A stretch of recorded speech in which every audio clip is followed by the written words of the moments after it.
মাদক একটি সামাজিক ব্যাধি। এই ব্যাধিতে আক্রান্ত হয়ে একটি পরিবার, একটি রাষ্ট্র, একটি সমাজ ব্যবস্থা, একটি সমাজ কাঠামো ধ্বংস হয়ে যাচ্ছে। ইসলামী ছাত্র শিবির তার প্রতিষ্ঠা লগ্ন থেকেই এই সমাজকে, এই যুব সমাজকে মাদক থেকে বেঁচে রাখার জন্য, বাঁচিয়ে রাখার জন্য নানা ধরনের কর্মসূচি গ্রহণ করছে। আমরা বলতে চাই, এই সরকার মাদক নিয়ন্ত্রণ অধিদপ্তর তৈরি করেছে মাদক নিয়ন্ত্রণ করার জন্য, অথবা মাদক সেবী যারা, তাদেরকে মাদক থেকে দূরে রাখার জন্য পুনর্বাসন কেন্দ্র তৈরি করেছে। কিন্তু আমরা দেখতে পাচ্ছি দিনে দিনে মাদকের এই পরিমাণ বেড়েই চলেছে এই বাংলাদেশ। সুতরাং মাদকের কার্যকর নির্মূল যদি করতে হয়, তাহলে সরকারের কাছে আমি সাজেশন দিব, ইসলামী ছাত্র শিবির তার লক্ষ লক্ষ জনসংখ্যাকে, জনগোষ্ঠীকে, জনশক্তিকে কিভাবে মাদক থেকে দূরে রাখে, এই ফর্মুলা ইসলামী ছাত্র শিবিরের কাছে আছে। এবং তার প্রতিষ্ঠা লগ্ন থেকে যে লক্ষ লক্ষ ম্যান পাওয়ারকে তারা বাংলাদেশের জন্য উপহার দিয়েছে, তারা সকলেই মাদক থেকে, দুর্নীতি থেকে এবং অন্যায়, অশ্লীলতা, বেহায়াপনা থেকে বিরত রয়েছে। সুতরাং ইসলামী ছাত্র শিবিরের এই ফর্মুলা প্রতিটি স্কুল, কলেজ, ইউনিভার্সিটিতে আপনারা অ্যাপ্লাই করতে পারেন। এটা এক্সপেরিমেন্টাল ট্রুথ ফর্মুলা, যে ফর্মুলা অ্যাপ্লাই করলে এই বাংলার যুব সমাজকে, তরুণ সমাজকে শতভাগ মাদক থেকে বিরত রাখা সম্ভব। আমি বলতে চাই, বর্তমান বাংলাদেশের মাদক যে সমস্যা তৈরি করেছে, সরকার মাদক নিয়ন্ত্রণ অধিদপ্তরের বরাত দিয়ে বলছে 83 লক্ষ মাদক সেবী বাংলাদেশে রয়েছে। কিন্তু মাদক নিয়ন্ত্রণ অধিদপ্তরের কর্মকর্তারাও সামহাও মাদকের সাথে জড়িত, মাদকের পাচারের সাথে জড়িত, মাদকের মামলা নিষ্পত্তি করা না করার নানা ধরনের এজেন্ডার সাথে এই মাদক নিয়ন্ত্রণ অধিদপ্তরের কর্মচারী, কর্মকর্তারাও স্বয়ংক্রিয়ভাবে, স্বতঃস্ফূর্তভাবে জড়িত রয়েছে, যার ফলে এগুলো নির্মূল করা আদতেও তাদের পক্ষে সম্ভব না। দেখবেন মাদক নিয়ন্ত্রণ অধিদপ্তরের কর্মকর্তারা মাদক নির্মূলের অভিযানে গিয়ে নিজেরাই মাদক গ্রহণ করছে। সুতরাং এই জাতিকে নৈতিকভাবে যদি ট্রেন আপ করা না যায়, তাহলে এই চরম ব্যাধি থেকে এই জাতিকে মুক্তি করা সম্ভব নয়। গত 4-5 বছরে বাংলাদেশে প্রায় 10 লক্ষ ফৌজদারি অপরাধের মামলা ফাইল করা হয়েছে। তার মধ্যে 3,64,000 মামলা ফাইল করা হয়েছে শুধুমাত্র মাদকের ক্ষেত্রে। অর্থাৎ টোটাল ফৌজদারি অপরাধের 38% অপরাধী সংগঠিত হয় এই মাদককে কেন্দ্র করে। অর্থাৎ মাদক টোটাল বাংলাদেশের ফৌজদারি অপরাধের সিংহভাগ স্থান এই মাদকই দখল করে রয়েছে। মাদকের কারণে প্রতি বছর অ্যাভারেজে $441 মিলিয়ন অবৈধভাবে বাংলাদেশ থেকে পাচার হয়ে যায়। বাংলাদেশ এমন একটা হাবে অবস্থান করছে, যেটা মাদক পাচারের জন্য খুবই গুরুত্বপূর্ণ স্ট্র্যাটেজিক্যাল একটা পয়েন্ট। ক্রিসেন্ট হাব বলা হয় এটাকে। এই হাবটাকে যদি শক্তভাবে নিয়ন্ত্রণ না করা যায়, তাহলে মাদক নিরাময় এবং নির্মূল করা আদতেও সম্ভব নয়। মাদকের বিরুদ্ধে কথা বলতে গিয়ে প্রতিনিয়ত শত শত মানুষ আহত হচ্ছে, হত্যার শিকার হচ্ছে। নোয়াখালীতে ইসলামী ছাত্র শিবিরের সমর্থক আরাফাত, ইসলামী ছাত্র শিবিরের কর্মী সাকিব, সেখানে মাদকের বিরুদ্ধে কথা বলতে গিয়ে একজনকে হত্যা করা হয়েছে, একজনকে গুরুতর আহত করা হয়েছে, এখনো পর্যন্ত চিকিৎসাধীন অবস্থায় রয়েছে। শুধুমাত্র মাদক ব্যবসায়ীদের এই সিন্ডিকেট মসজিদের সামনে মাদক বিক্রি করে এবং মাদক গ্রহণ করে, এর বিরুদ্ধে তারা কথা বলেছে। এই কারণে তাদেরকে ছুরিকাঘাত করে আমাদের প্রিয় ভাই আরাফাতকে শহীদ করা হয়েছে। আমি এর তীব্র নিন্দা জানাই। সরকার এর বিরুদ্ধে কোনো ব্যবস্থা গ্রহণ করে নাই, মাদক সিন্ডিকেটকে গ্রেপ্তার করে নাই। গ্রেপ্তার করলেও তাদের অধিকাংশকে ছেড়ে দেওয়া হচ্ছে। প্রতি বছর শুধু মাদক গ্রহণ করার কারণে সরকারের হিসেব অনুযায়ী 5 লক্ষ মানুষ মাদক গ্রহণের কারণে মৃত্যুবরণ করছে। লক্ষ লক্ষ যুবক তার যৌবন হারাচ্ছে শুধু মাদক গ্রহণ করার কারণে। পারিবারিক কলহ, পারিবারিক বিবাহ বিচ্ছেদ ঘটছে এই মাদকের কারণে। মাদক গ্রহণ করাকে কেন্দ্র করে হিতাহিত জ্ঞান হারিয়ে পরিবারের সদস্যদেরকে হত্যা করছে। মাদক গ্রহণের টাকা না দিতে পারার কারণে পিতা তার সন্তানকে হত্যা করছে, সন্তান তার পিতার গায়ে হাত তুলছে, মায়ের গায়ে হাত তুলছে। খুব টাচি একটি ভিডিও কিছুদিন আগে বাংলাদেশে ছড়িয়েছে। মাকে অস্ত্র নিয়ে হত্যা করতে সন্তান গিয়েছে যে ড্রাগের টাকা তুই দিবি কিনা। মা তখন সন্তানের হাত ধরে, পা ধরছে, বারবার বলছে, বাবা আমার মারিস না, আমার কাছে যা আছে তোকে তাই দেবো, তুই দয়া করে আমাকে হত্যা করিস না। হিতাহিত জ্ঞান হারিয়ে ফেলেছে, কুলাঙ্গার সন্তানের জন্ম হচ্ছে। মা নিরাপত্তা বোধ করছে না পরিবারের কাছে। সুতরাং সরকারের কাছে আমি আহ্বান জানাই, এটা ইসলামী ছাত্র শিবিরের একার দায়িত্ব নয়, রাষ্ট্রের জন্য একটা সমাজ ব্যবস্থাকে ক্ষয়িষ্ণু করে দিচ্ছে মাদক। সুতরাং এর বিরুদ্ধে সম্মিলিত প্রচেষ্টা দরকার।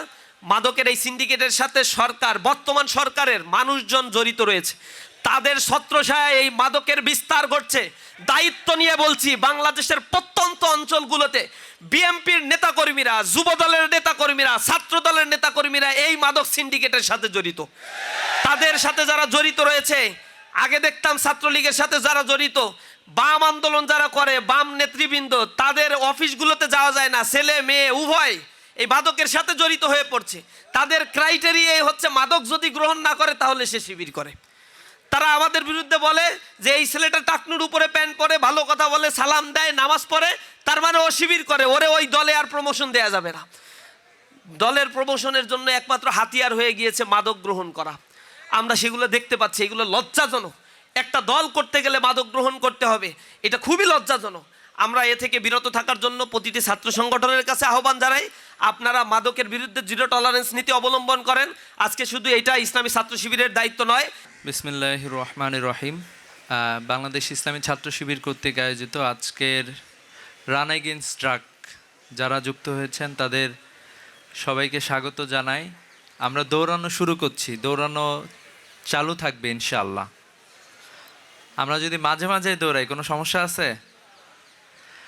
আমরা বর্তমানে বাংলাদেশে যতগুলো সমস্যা আছে তার মধ্যে মাদক একটি অন্যতম সমস্যা, এবং অধিকাংশ ক্ষেত্রে দেখা যায় যে সরকারি ছত্রছায়ায় মাদকের কারবার গড়ে ওঠে। যারা মাদকের সিন্ডিকেটের সাথে জড়িত তারা আমরা অতীতে সরকারেও দেখেছি এক বদি কি পরিমাণে বাংলাদেশে ইয়াবাসহ অন্যান্য বিষয়গুলো সাপ্লাই দিয়েছে।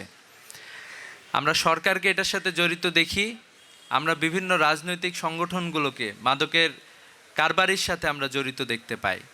আমরা এটাও দেখতে পাই যে আমাদের সীমান্তগুলো মাদকের অভয়ারণ্যে পরিণত হয়েছে। যে কোনো সীমান্তবর্তী জেলায় গেলে দেখা যায় যে সীমান্ত দিয়ে বাংলাদেশে প্রচুর মাদক প্রবেশ করে। এক একটা সীমান্তে এক এক রকম। টেকনাফ সীমান্ত দিয়ে ইয়াবা বাংলাদেশে আসে, আবার উত্তরবঙ্গের সীমান্তগুলো দিয়ে ফেন্সিডিল বাংলাদেশে প্রবেশ করে। এভাবে করে আমাদের তরুণদেরকে ধ্বংস করে দেওয়ার জন্য সব ধরনের আয়োজন চলছে।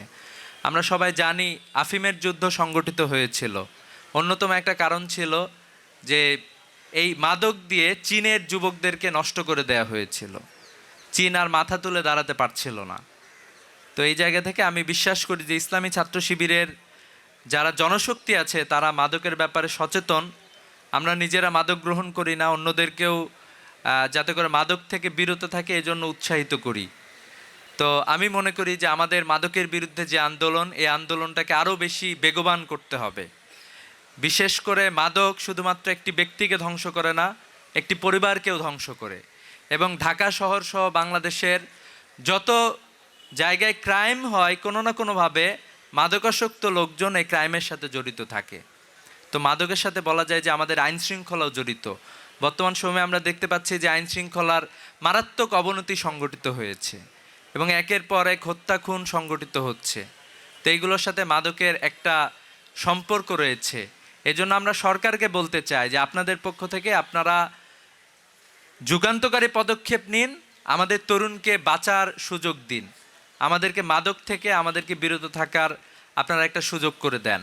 আর সেই সাথে ইসলামী ছাত্র শিবিরের যে কার্যক্রম, মাদকের বিরুদ্ধে তো আমরা না বলতেছি, সেই সাথে ঢাকা শহরে আরেকটা সমস্যা তৈরি হয়েছে বাংলাদেশের 60% তরুণের তারা হচ্ছে ফিজিক্যাল অ্যাক্টিভিটিসের সাথে তারা জড়িত না, কোনো ধরনের তারা ব্যায়াম করে না।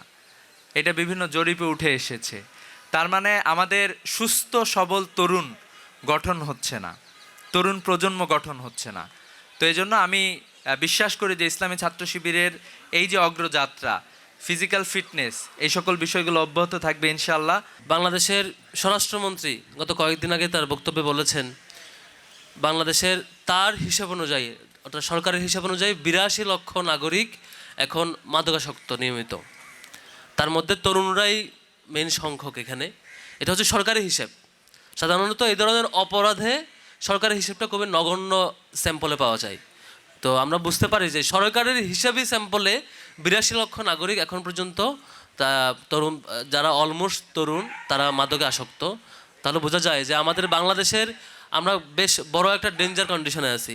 আমরা যখন দেখি একেবারে কিশোর বয়স থেকে শুরু করে একেবারে 40 কোঠা পর্যন্ত প্রত্যেকটা স্টেজের নাগরিকেরা কিংবা প্রত্যেকটা স্টেজের প্রত্যেকটা বয়সের মানুষেরা মাদকে আসক্ত এবং প্রত্যেকটা জেলায়। এটা কোনো নির্দিষ্ট এরিয়ার মধ্যে আবদ্ধ না, নির্দিষ্ট কোনো প্রতিষ্ঠানের মধ্যে আবদ্ধ না। একেবারে অশিক্ষিত মানুষ থেকে শুরু করে বিশ্ববিদ্যালয় পর্যায়ের ভালো ভালো প্রতিষ্ঠানের শিক্ষার্থী পর্যন্ত সব জায়গায় মাদকের একটা স্ট্রাকচার ডেভেলপ করেছে এবং সেই স্ট্রাকচারে কে মাদক চালান দিবে, কে কাকে কার এই চেনে ঢোকাবে, কেমন করে সব কিছু পরিচালিত হবে, একটা স্ট্রাকচার ডেভেলপ হয়েছে।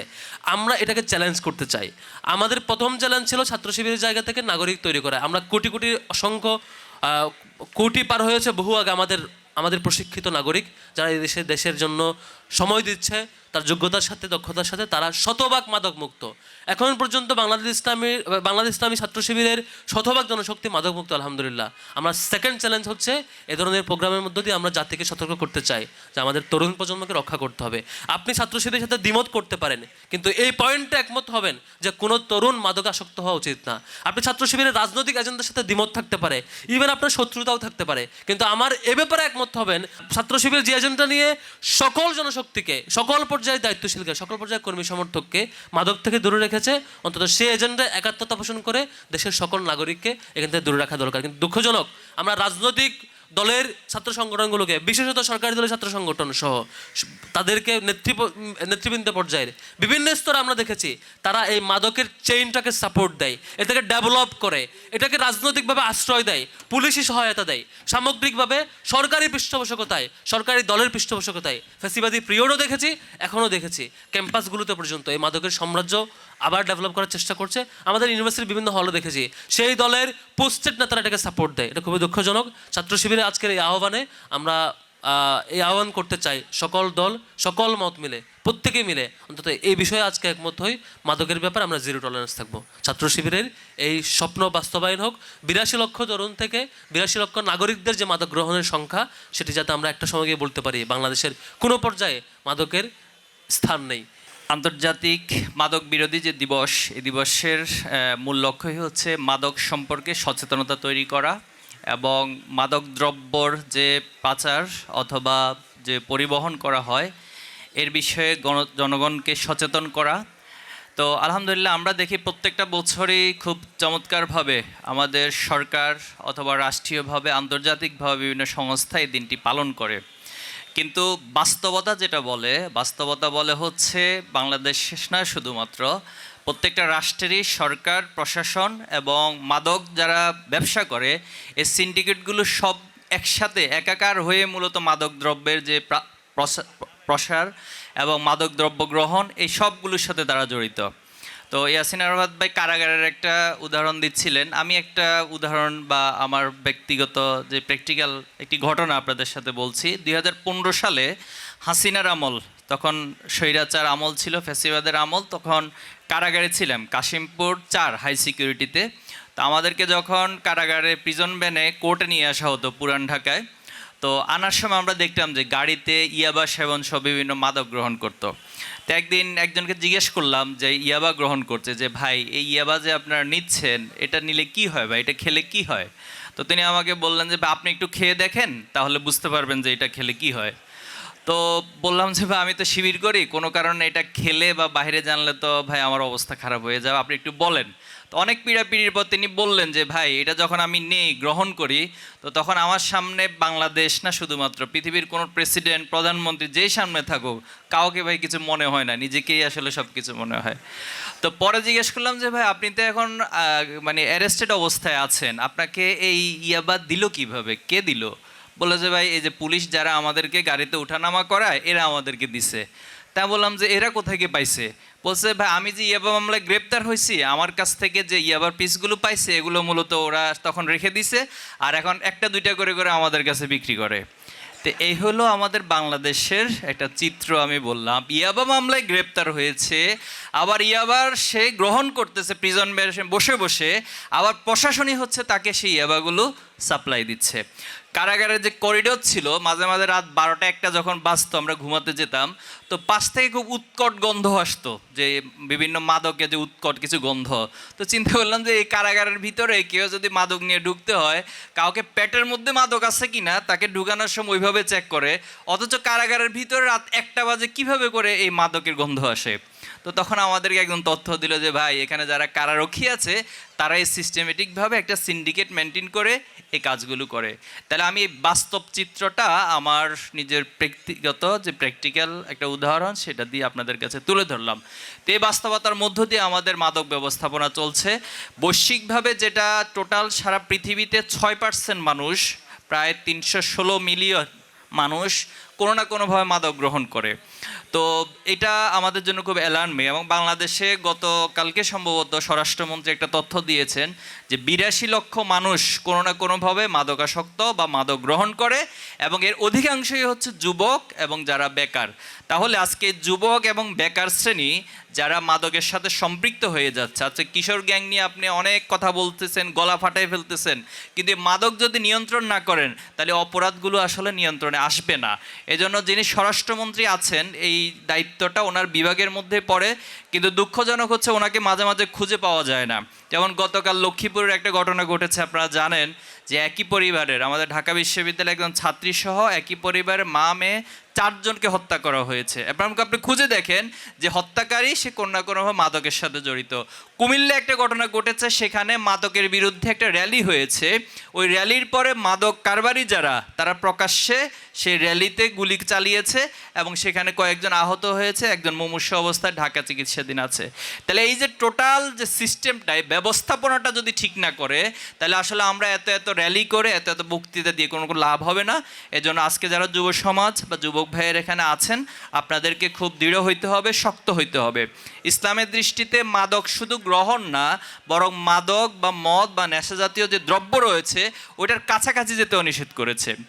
ইবনে মাজার একটা হাদিস আল্লাহ সাল্লাল্লাহু আলাইহি ওয়াসাল্লাম বলেছেন 10 শ্রেণী যারা মাদক প্রোডাকশন করে, মাদক সেল করে, এরপর এটা পরিবহন করে অথবা হচ্ছে এটা বিক্রি করে, এভাবে করে 10 শ্রেণী যারাই মাদক এবং মদ নেশার সাথে জড়িত, সবাইকে আল্লাহ সাল্লাল্লাহু আলাইহি ওয়াসাল্লাম অভিশপ্ত হিসেবে উল্লেখ করেছেন।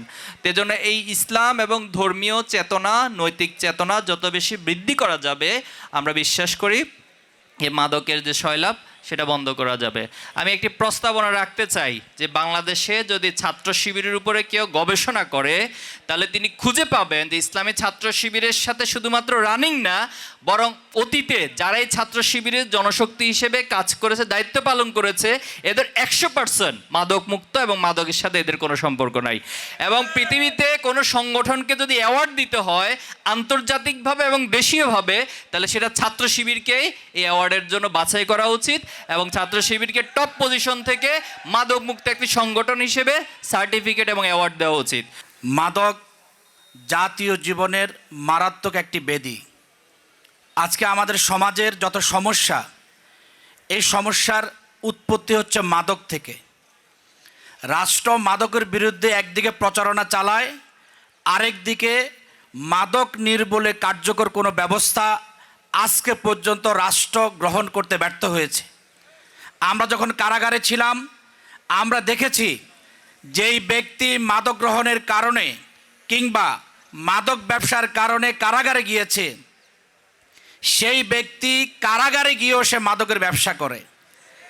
আমরা প্রিজন ভ্যানে দেখেছি প্রকাশ্য দিবালোকে পুলিশকে উৎকোচ দিয়ে ওই সকল অপরাধীরা মদের বোতল, ইয়াবা, ফেন্সিডিল তারা প্রিজন ভ্যানে গ্রহণ করেছে। কারাগারের গারদগুলো মাদকের আখড়ায় পরিণত হয়। একজন সামান্য ওই গাঞ্জা সেবনকারী যখন কারাগারে যায়, সে বড় মাদক ব্যবসায়ী হিসেবে সেখান থেকে বের হয়ে আসে। এজন্য রাষ্ট্রকে মাদকের বিরুদ্ধে স্পষ্ট অবস্থান গ্রহণ করতে হবে। রাষ্ট্রকে মাদকের বিরুদ্ধে জিরো টলারেন্স ভূমিকা পালন করতে হবে। রাষ্ট্র যদি ব্যর্থ হয়, আমি ইসলামী ছাত্র শিবিরকে অনুরোধ করব, আজকে তারা রান অ্যাগেনিস্ট ড্রাগ ঘোষণা করেছে। আগামী দিনে রাষ্ট্র যদি ব্যর্থ হয়, ইসলামী ছাত্র শিবিরকে ফাইট অ্যাগেনিস্ট ড্রাগ ঘোষণা করতে হবে। আমরা মাদকের বিরুদ্ধে যুদ্ধ করতে চাই। মাদক শুধু একজন যুবকের জীবন ধ্বংস করে না, তার পরিবারকে ধ্বংস করে, আগামীর প্রজন্ম ভবিষ্যৎকে ধ্বংস করে, রাষ্ট্রের স্থিতিশীলতাকে নষ্ট করে। আমরা মাঝে মধ্যে পত্রিকা খবর পাই, রাষ্ট্রের রাজনৈতিক নেতৃবৃন্দ যারা, তাদের ছত্রছায়ায় মাদকের ব্যবসা এই সমাজে পরিচালিত হয়। আমি বিশ্বাস করি রাজনৈতিক নেতৃবৃন্দ যদি মাদকের বিরুদ্ধে জিরো টলারেন্স ভূমিকা পালন করে, এই বাংলাদেশে কখনো মাদকের ব্যবসা থাকবে না ইনশাআল্লাহ। তার পাশাপাশি রাষ্ট্রের যারা সীমান্তে নিরাপত্তার দায়িত্ব রয়েছেন, আমার রাষ্ট্র থেকে ডিজেল পাচার হয়ে যায়, তেল পাচার হয়ে যায়, ঔষধ পাচার হয়ে যায়, গুরুত্বপূর্ণ কাঁচামাল পাচার হয়ে যায়, আর বিদেশ থেকে আমার যুবকের জন্য ড্রাগ আসে, ফেন্সিডিল আসে। এটাকে প্রতিরোধ করার জন্য সেখানেও জিরো টলারেন্স ভূমিকা পালন করতে হবে। আমি বিশ্বাস করি আজকে তরুণ প্রজন্ম মাদকের বিরুদ্ধে যে তার স্পষ্ট অবস্থান, এই স্পষ্ট অবস্থানকে আরও শক্তিশালী করতে হবে। ইসলামী ছাত্র শিবিরকে এক্ষেত্রে কার্যকরী ভূমিকা পালন করতে হবে। সম্মানিত উপস্থিতি, আমাদের বাংলাদেশে বিদ্যমান যে সমস্যাগুলো রয়েছে তার মধ্যে সবচেয়ে প্রকট এবং মারাত্মক সমস্যা হচ্ছে ড্রাগস বা মাদকাসক্ত। আপনারা দেখে থাকবেন যে বাংলাদেশের যে পরিসংখ্যান দেওয়া হয়েছে বর্তমানে ৮০ লক্ষ থেকে ১ কোটি মানুষ হচ্ছে মাদকাসক্তিতে আকৃষ্ট। এটা ২০২৫ সালের রিপোর্ট অনুসারে বলা হয়েছে। অর্থাৎ বাংলাদেশে মোট ২০ জনে একজন মাদকাসক্ত বর্তমানে পাওয়া যাচ্ছে। আগামী দিনে একটি সুন্দর দেশ গঠনের জন্য, ভালো রাষ্ট্র গঠনের জন্য যে সবচেয়ে বড় চ্যালেঞ্জ হচ্ছে যুবকদের মধ্যে অক্ষমতা, বুদ্ধিহীনতা, মাদকাসক্ত এবং আনপ্রোডাক্টিভ মাইন্ড। যে সমস্ত শিক্ষার্থীরা মাদকাসক্তিতে অ্যাডিক্টেড, সে তার দেশের জন্য বোঝা, পরিবারের জন্য বোঝা, এবং তার আনসাউন্ড মাইন্ডটা আমাদের জন্য অনেক বেশি ক্ষতিগ্রস্ত হবে। কাজে আগামী দিনে একটি সুন্দর সমাজ তৈরি করতে হলে আমাদের যুবকদেরকে ফিজিক্যালি ফিট হতে হবে, মানসিক এবং শারীরিক বিকাশটা খুব বেশি প্রয়োজন। এই জন্য ইসলামী ছাত্র শিবির আহ্বান করছে যে মাদক থেকে শুরু করে সকল অপকর্ম থেকে আমাদের শিক্ষার্থীরা দূরে থাকবে, সাধারণ ছাত্র সমাজ দূরে থাকবে, যুবকরা দূরে থাকবে, এবং এটি সুন্দর সমাজ তৈরি করার জন্য যে সুন্দর দেহ, সুন্দর মন এবং ফিটনেস যে প্রয়োজন হয়, সে ফিটনেস তৈরি করা আমরা ওদের আহ্বান জানাচ্ছি। সে লক্ষ্যে আজকে আমরা নাম দিয়েছি the run against drugs, run against drug, run with Shibir. তো আমরা আশা করছি যে ইসলামী ছাত্র শিবির যে আহ্বানে ডাক দিয়েছে আপনাদেরকে, ইসলামী ছাত্র শিবিরের সাথে আপনারা সেই লক্ষ্যে যদি একমত পোষণ করেন, একমত হন, তাহলে আমরা বিশ্বাস করি আগামী অল্প কিছুদিনের মধ্যে আমরা একটি চমৎকার সমাজ উপহার দিতে পারবো ইনশাল্লাহ। তো আগামী দিনে আমাদের প্রত্যেকটা যুবক একটি সুন্দর শরীর, একটি সুন্দর মন, সুন্দর মস্তিষ্ক এবং চমৎকার মেধানে বেড়ে উঠুক, সে প্রত্যাশায় আমাদের এই আজকের কর্মসূচি সফল হোক।